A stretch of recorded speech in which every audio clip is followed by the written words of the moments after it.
phone rang at 2:47 a.m. I stared at the glowing numbers on my bedside clock, wondering who would call at this ungodly hour.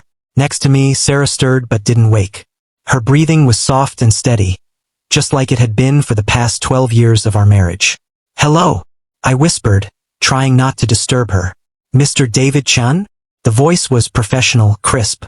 "This is attorney Marcus Williams from Williams and Associates. I'm sorry to call so late, but there's an urgent matter regarding your property at 1247 Maple Street." My blood went cold. That was our house. The house Sarah and I bought when we were newlyweds. The house where we'd planned to raise our children, grow old together, build our forever. "What about it?" I asked, my heart starting to pound. "Sir, I have some documents here that require your immediate attention. Your wife, Sarah Chun, has initiated the sale of this property. However, there seems to be a problem with the paperwork. Both spouses need to sign and your signature appears to be, well, let me put it this way, it doesn't match our records." The world stopped spinning. I sat up in bed, careful not to make a sound. Sarah was still sleeping peacefully. Her dark hair spread across the white pillowcase like spilled ink. She looked so innocent, so beautiful. The same woman who used to bring me coffee every morning. The same woman who cried happy tears when we got the keys to this house. I never signed anything," I managed to say. There was a pause on the other end. "That's what I suspected, Mr. Chun. I think we need to talk. Can you meet me at my office first thing tomorrow morning? And please don't mention this to anyone just yet." I hung up the phone with shaking hands. My mind was racing, trying to make sense of what I just heard. Sarah wanted to sell our house? Behind my back? And she had forged my signature? This couldn't be real. This had to be some kind of mistake. But as I lay there in the darkness, listening to my wife's steady breathing, fragments of recent conversations started coming back to me. The hushed phone calls she would end quickly when I entered the room. The way she'd been asking strange questions about our finances. The stack of papers I'd seen on her desk that she'd quickly hidden when I walked by. "Just work stuff," she'd said with a smile. "Nothing important." I didn't sleep another second that night. The next morning, I watched Sarah get ready for work like I was seeing her for the first time. She hummed while she brushed her teeth. The same little tune she'd hummed every morning for 12 years. She kissed my cheek before leaving, just like always. "Love you, honey," she said, grabbing her car keys. "Have a good day at the office." "Love you too," I replied automatically, but the words felt like ash in my mouth. As soon as her car pulled out of the driveway, I called in sick to work. I had to know the truth.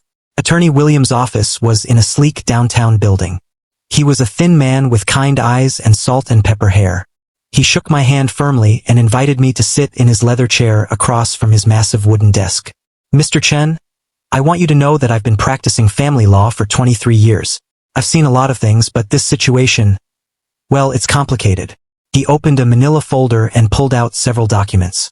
"Your wife came to me 3 weeks ago. She said you both wanted to sell the house quickly due to financial difficulties.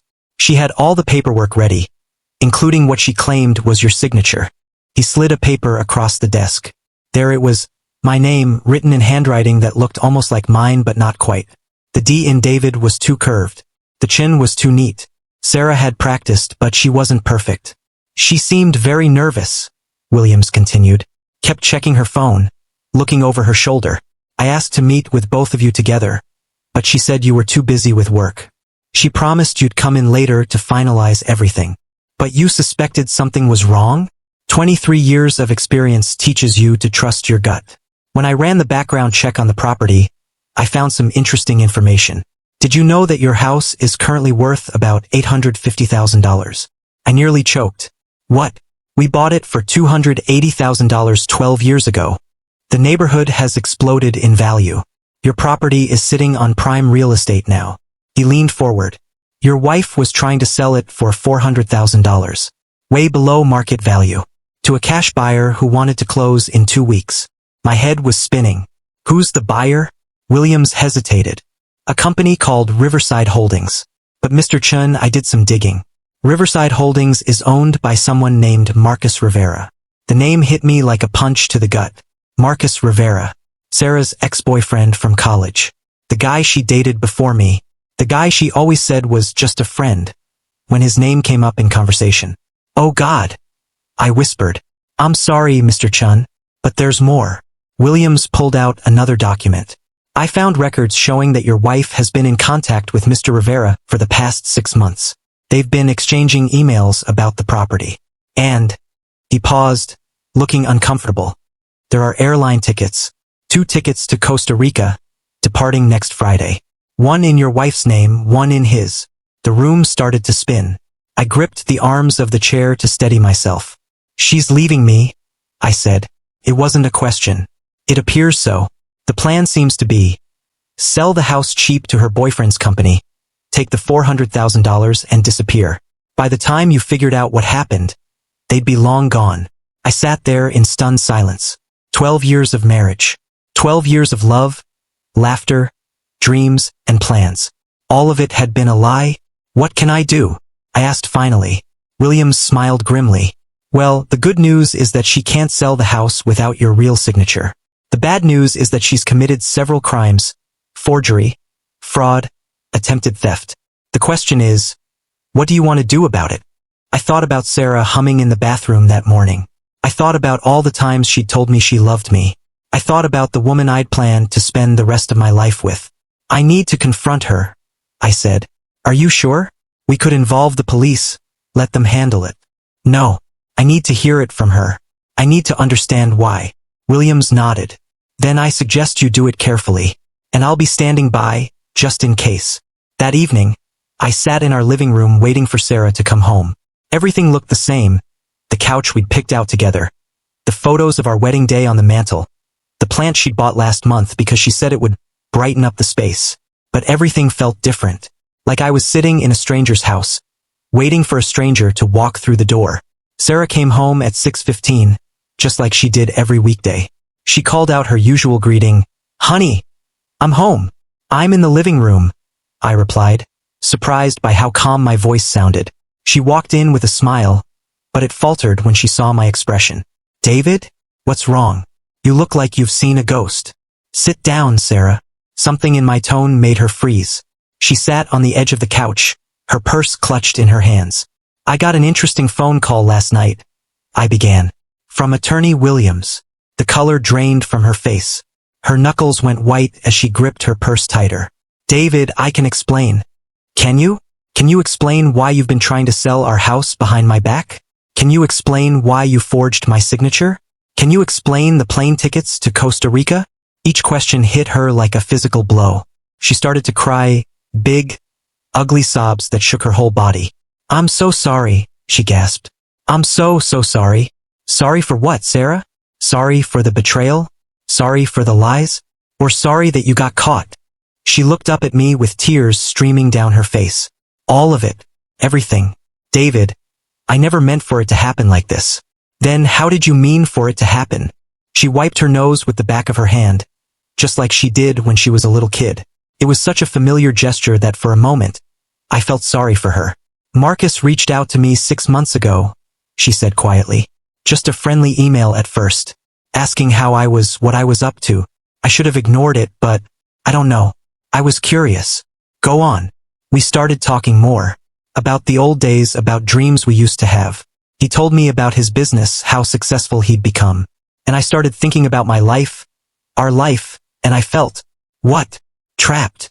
The word came out like a whisper, but it might as well have been a scream. I felt like she'd slapped me. "Trapped? Not by you," she said quickly. "Never by you. You're a good man, David. You've been nothing but kind and loving and patient. But I felt trapped by the routine, by the sameness of everything. Wake up, go to work, come home, watch TV, go to bed. Day after day, year after year. So you decided to run away with your ex-boyfriend?" "It wasn't like that at first. We were just talking. But then he started visiting the city on business and we met for coffee a few times. Just as friends, I swear. But being with him made me feel alive again. Like the person I used to be before I became someone's wife." I stood up and walked to the window. Outside, Mrs. Peterson was watering her flowers. Mr. Johnson was walking his dog. Normal people living normal lives, not having their worlds torn apart.